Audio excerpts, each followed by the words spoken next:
Hoje mais um Vozes por Elas, com uma paciente incrível que eu tenho a honra de receber. Maria Cristina, obrigada por você estar aqui. Eu que agradeço. E eu queria dizer que a sua voz pode alcançar muitas mulheres que talvez você nem conheça.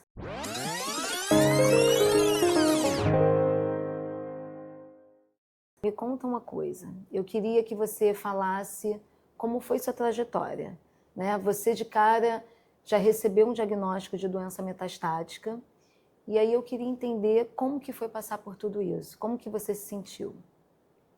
Então, depois que eu descobri que eu não ia poder ser mãe porque eu tinha gestado, né? Porque eu tive uma menopausa precoce aos 38 anos, eu tive 3 medos na minha vida. Ter câncer, porque a patroa da minha mãe teve câncer e eu acompanhei mesmo que indiretamente esse diagnóstico dela, esse processo. Ter Alzheimer, porque o meu pai teve Alzheimer e eu tive que lidar com a minha mãe, né, os 5 anos dele até a partida. E ficar só, porque eu, assim que descobri que eu tinha entrado na menopausa, eu terminei um casamento de 10 anos, então eu tinha muito medo disso. E no dia que eu estava no consultório da doutora Eliane, recebendo o diagnóstico de que o meu tumor era metastático e que ele já tinha espalhado para 3 órgãos, a minha mãe estava no consultório do psiquiatra recebendo o diagnóstico de uma demência por medicamento, já um pré-Alzheimer. Então, nesse momento, você deve ter, além de lidar com o diagnóstico, eu acho que deve ter vindo o medo da questão do não apoio familiar, né, nesse momento. Eu perguntei para Deus por que ele estava fazendo isso comigo. Por quê? Era tudo que eu não queria na minha vida, era tudo que eu temia passar, né? E eu fiquei me questionando. Poxa, eu sempre cuidei de todo mundo. Eu sempre fui disposta para tudo. Eu fui uma excelente filha para o meu pai. Eu nunca deixei minha mãe sozinha. Por que eu estava recebendo aquilo? Aquela paulada de 3, assim, de uma vez só. E eu tive várias conversas com Deus, né? Vários insights. Só que naquele momento ali, tudo que eu tive foi acolhimento. Eu tive acolhimento de pessoas que eu nem esperava. Então, assim, pessoal, eu não tenho família aqui no Rio, né? Minha família isso espalhada. É super importante a gente falar, porque a Cristina, ela não tem nenhum familiar aqui no Rio de Janeiro, não, né? Não tem. A mãe dela tinha acabado de receber um diagnóstico, que é um diagnóstico que muitas vezes, né, a pessoa fica com a perda da função, né? Então, assim, não dá muito para contar com aquela pessoa, você tem que ser o apoio daquela pessoa. E aí eu acho que isso foi um ponto muito importante no seu tratamento, porque você recebeu um apoio absurdo das suas amigas de trabalho. Sim. E aí eu queria que você falasse disso mesmo, porque eu acho que quem está ouvindo a gente nem sempre essa pessoa vai ter um apoio familiar, né? Conforme a gente sempre conversa, né? Eu acho que o apoio familiar é muito importante, mas a gente pode ter esse apoio vindo de outras pessoas. Sim. No dia que eu estava lá no consultório, o pessoal do meu trabalho, do meu setor, algumas pessoas ficaram me esperando, porque a consulta é longa, né? Uhum. Eu fui com uma amiga, né, que é batizada carinhosamente de ansiedade, graças a Deus. E ela estava comigo, e quando nós voltamos para a empresa, o pessoal estava me esperando, já era tarde da noite, né? E eles ficaram me esperando e eles me acolheram, então eles se revezaram. Eu ia ter uma químio semanal, né? Fiquei quase 2 anos com uma químio semanal, e eles se revezaram para ir comigo, não deixaram eu fazer o tratamento sem a touca, eles fizeram vaquinha para pagar as toucas, até o diretor da empresa entrou na vaquinha, para eu não perder meu cabelo.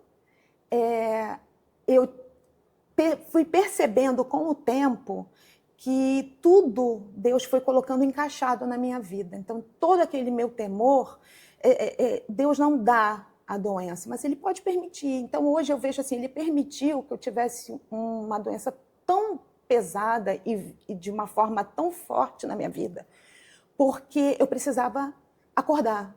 Era um momento de eu parar. E o câncer é uma doença que ela te obriga a se cuidar. Você não pode terceirizar. Você tem que se priorizar. E era uma coisa que eu nunca fiz nos meus 50 anos. Eu sempre achei que quando eu chegar a 50 anos, novos 40, né? Vou viver o auge. E eu recebi exatamente com 50 um diagnóstico desse, né? Mas foi um diagnóstico opa, agora eu tenho que me cuidar. O quanto é importante a gente não deixar as coisas acontecerem para depois, né? Exatamente. E ali, naquele momento, o Alzheimer da minha mãe foi importante no meu primeiro ano de tratamento, porque eu não tive tempo para sofrer, não tive tempo para pensar na minha doença, porque eu foquei no bem-estar dela. Eu tenho que ajustar a minha mãe, só tem eu e ela aqui, então eu tenho que estabilizar a doença dela para poder cuidar de mim. E aquele meu back-office, aquela turminha que estava ali e que eu não fazia ideia do quanto que eu era querida, porque eu sempre me achei só. Não, meus amigos têm a vida deles, mas eles têm também um amor por mim. E entrou pessoas na minha vida que falaram assim, não, eu vou com você, porque lá atrás você me ajudou na minha mudança, porque lá atrás você cuidou de mim quando eu estava doente, porque lá atrás você ficou comigo. Que para mim não era nada, para eles era tudo. E todos eles pegaram na minha mão e me ajudaram. Quando é a sua químio? Quando é a sua rádio? Já falou com a doutora Marcele? Já ligou para a doutora Liane? Vamos lá, não vai esmorecer não, eu vou com você. Eu tive reação, né, antes de botar o catéter, e eles estavam lá, todos eles. Amigos que vieram e ficaram, amigos que vieram e não estão mais tão presentes, que a minha psicóloga batizou de amigos SOS, e que não deixaram de ser amigos importantes na minha vida. E eu fui passando por aquele um ano bem melhor do que eu imaginei que eu ia ficar. Amigos que foram fazer salada de fruta, amigos que foram fazer compras no mercado para mim. E eu lembro que você falou assim, vou te botar de licença. E eu falei, não, doutora, eu sou muito feliz. E olha, eu vou te falar, eu tinha muitos anos que eu reclamava do meu trabalho, tinha muitos anos que eu queria sair, que eu não queria mais trabalhar com o que eu trabalhava, que eu não queria ter mais a vida insana que eu tinha. E aquilo ressignificou tanto. Eu ia trabalhar mal-humorada, porque eu acordava de manhã, ai, vou ter que pegar aquele trânsito, ai, eu dormi mal, não quero ir para a empresa. E eu vou tão feliz. O trânsito não é nada mais para mim. E eu chego lá, eu brinco, eu me distraio, falo de futebol, discuto, vou tomar café, a gente zoa, vamos lá tomar um cafezinho, chocolatinho. E eu falei, não, doutora, não me bota de licença, porque aquilo ali é bom para mim. Aquilo te alimenta. Me alimenta. Eu acho que quando eu penso na sua trajetória, eu penso o quanto que esse elo dessas suas amigas foram fundamentais, né? Das pessoas que te abraçaram nesse período, elas fizeram diferença para você passar por tudo isso de uma forma mais tranquila. Sim. E eu acho que assim, Deus foi mostrando para mim que eu nunca fiquei só, nunca estive só e que eu nunca vou ficar só. E assim, quando eu recebi ano passado o diagnóstico, puxa, fazendo químio semanal, e ele ainda assim, um tumorzinho que eu batizei carinhosamente de emocionado, encontrou um caminhozinho e foi se alojar no meu cérebro. Aquele dia foi bem duro, né? Sim. Foi bem pesado. Até porque, né, eu acho que é importante você falar que você está totalmente sem doença em nenhum outro lugar sistêmico, né, visto pelo PET, né? Sim, já tem um bom tempo, né, que não aparece mais nada. Exatamente. Então você teve uma excelente resposta, Sim. né? Mas infelizmente a gente nesse caminho se surpreendeu com a questão, né, da doença no sistema nervoso central. Sim. E aí quando eu recebi, eu fiquei pensando de novo, eu falei, poxa, mas eu estou fazendo tudo certinho. Não aparece nada como mais. Como se isso estivesse nas suas mãos, né? E eu falei, o que falta mais para fazer? Mas... Eu falei, não, alguma coisa eu ainda tenho que ajustar. E aí é o quê? A aceitação. Que todo mundo, porque assim, todo mundo que falou, vamos em tal lugar, religiosamente falando? Vamos, eu aceitei todos os lugares, eu fui em todas as religiões que você possa imaginar, todos os cultos, porque todos levaram a esse Deus que mora dentro de mim. Então, todo lugar que eu ia era engraçado, era sempre a mesma coisa, você tem que aceitar. Eu falei, mas eu já aceito, o que falta mais aceitar? É aceitar, é um aceitar diferente, é um aceitar que as pessoas reagem de formas diferentes, que o meu irmão não me ligava porque ele não sabia o que dizer e não precisava ficar magoada com ele por isso. Que uma amiga minha veio e ela parou de me procurar, não é porque ela me ama mais, me ama menos, é porque cada um tem uma forma particular de receber e de entender a doença. Porque é uma doença que hoje em dia ela ainda é muito relacionada à morte. A gente pensa que a gente vai morrer a qualquer momento. Você fica pisando na linha da vida e da morte o tempo inteiro. Mas olha aí, 2 anos se passaram e eu estou bem, eu não sinto nada. Eu não sinto absolutamente nada. Então, a gente teve a perda de um colega do trabalho que morreu de infarto. E todo mundo olhou para mim com aquela cara de, poxa, a gente achou que ia ser você. E não, então assim, a morte é uma coisa relativa. Sim, muito. E é isso que é a aceitação de que as pessoas vão reagir de formas diferentes, inclusive você. Então eu passei a aceitar. Quando eu passei a aceitar isso, as coisas pararam de doer. Aquilo que eu recebo do outro parou de doer. E o tratamento cerebral, poxa, a rádio cerebral é bem pesada, né? Porque tem a máscara lá que eu batizei de Wakanda, né? Aí você bota lá aquela máscara, enfim. E é uma coisa que eu queria, assim, tipo, como Deus foi tão bom, porque é outra coisa que eu queria falar para as pessoas. Cada um tem um jeito de agir, mas eu acho importante você falar, porque foi falar para uma colega minha de carona no trabalho, que eu tinha achado uma coisinha estranha na minha mama e que eu ia ter que fazer uma biópsia. Ela chegou para mim e falou assim, vai na doutora fulana de tal, lá do Quintador, amanhã. E era difícil conseguir, e eu liguei e consegui. E foi através dela que eu cheguei até a doutora Liane e cheguei até você. E você foi a diferença, porque você nunca desistiu de mim, você vai fazer todos os tipos de possíveis de exames para a gente tentar entender e até você descobrir qual era a medicação que o meu corpo recebia bem. E eu sou muito grata a Deus por eu ter um trabalho incrível, que me proporciona um plano incrível, porque eu tenho um tumor que precisa do plano de saúde. Né? Sim. E eu só estou bem por isso. Então, assim, primeiro a ele, depois a empresa maravilhosa que eu trabalho, que todo mundo me acolheu, que eu falo assim, olha, eu não tenho tempo, eu preciso de tal plano, e eles corriam atrás para conseguir tudo que eu pude, do melhor, eu consegui. O acesso é muito importante, É né? muito, e foi falar. Sim. Eu nunca fiquei com medo de falar e de repente, ter alguém que fosse falar alguma coisa de ruim, Deus me bloqueou de tudo. E eu só recebi pessoas maravilhosas na minha vida, que foram me dando o caminho certo. E eu vim tendo o melhor tratamento, o melhor caminho, e eu estou na minha melhor fase, por incrível que pareça, pode parecer cor-de-rosa, gente, mas hoje eu estou na minha melhor fase. Porque você se tornou uma outra mulher, que hoje você se respeita mais. Tudo ressignificou na minha vida, tudo, absolutamente tudo. Coisas que são tão pequenas e que eu botava peso tão grande, não tem mais esse peso. Então, hoje, eu traço mini metas para mim. Não tem mais essa coisa de longo prazo. Não. Eu traço mini metas anuais. Então, assim, esse ano eu quero patinar no gelo, eu quero fazer uma aula de arco e flecha, eu quero fazer uma tatuagem, que nunca tive, se a doutora deixar, né? Vou barganhando, né, doutora? A gente vai barganhando. E foi assim que eu fui levando. Eu criei uma terceira família, que eu gostaria de deixar claro aqui, que é o pessoal da enfermagem.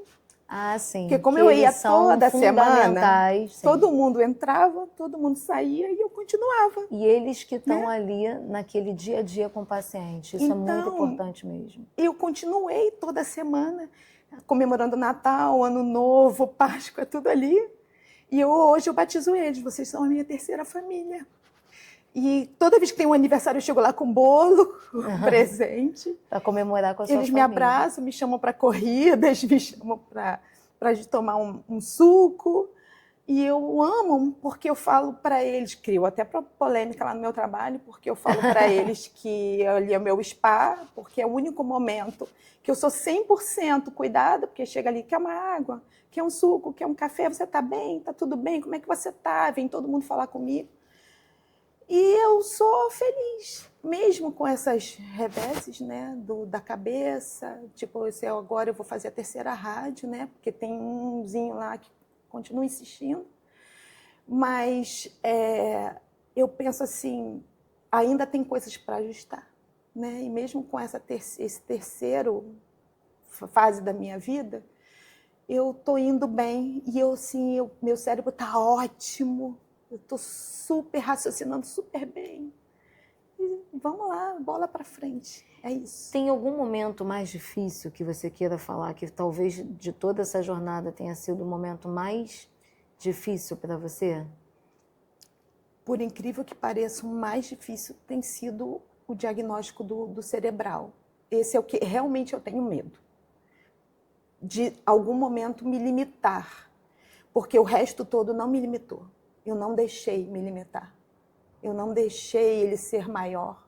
Até a questão do cabelo, que particularmente em mim foi o que mais doeu, eu pensei várias vezes em raspar, mas eu achei que, para mim, eu precisava criar um pacto de parceria.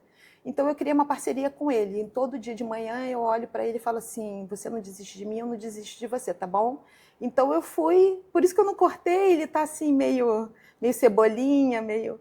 E eu vou criando uma parceriazinha com ele. Então, eu vou criando pequenas metas para não deixar aquilo ali ser mais forte, sabe? Então, assim, o do cérebro realmente é um... Eu nunca quis olhar laudo, nunca quis pesquisar na internet. Sempre deixei para minha amiga ansiedade, né? Para eles, né? Minha equipezinha, meu bastidor, eles que olham, que vão filtrando para mim e vão segurando na minha mão. E, assim, esse realmente é o que eu tenho medo, mas eu também não vou deixando, né? O doutor Pepe vai lá, né? Doutor Pepe, um beijo. E aí, doutor Pepe vai falando, não, a gente vai atacando, não... ele está pequeno e é isso. É tipo um atleta, né? A gente vai atacando o problema, vai eliminando, vai aparando e vamos vivendo. Meu desafio agora é só voltar para a atividade física, que eu não consegui ainda. Mas trabalha todos os dias, tem a sua vida basicamente social, normal com as suas amigas, né? Sim. E isso não tem te limitado. Não. E até a questão da maternidade, que era uma coisa que me doía muito, hoje eu vejo que a maternidade, por incrível que pareça, né? Hoje eu sou mãe da minha mãe. Formas, sim, né? De exercer, né? Mãe dos meus gatos. É isso. E é isso, eu vou levando. Aproveitando, você trouxe a sua cartinha para falar pra gente? Eu trouxe. Ela está meio confusa, mas acho que dá para entender. Tá ótimo. Então, eu escrevi assim: o que eu diria para a Cristina do passado? Diria para ela que se priorizar não é pecado, não é feio e não a tornaria menos querida e feliz. Que ela não deveria abrir mão dos seus sonhos nem projetos por ninguém, mesmo que essa pessoa seja o amor da sua vida. Que ela comesse melhor, fizesse atividade física com frequência e largasse, sim, aquela profissão que já não fazia sentido há anos na vida dela. E, sim, adotaria uma criança sozinha, porque ela ia descobrir que sempre teria a ajuda de alguém. Porque ser mãe deveria ser a prioridade na vida dela depois de se amar. Hoje, nos meus 52 anos, levaria essa mensagem para ela. É uma mensagem que eu recebi no Dia das Mães. E eu queria ler, eu não sei quem é o autor, tá? Mas fica aqui, para todo mundo. Você não é feita das quedas que levou, é feita de tudo que decidiu fazer depois delas. Cada cicatriz que você carrega não é acaso, é a prova de que mesmo quando era mais fácil desistir, você ficou.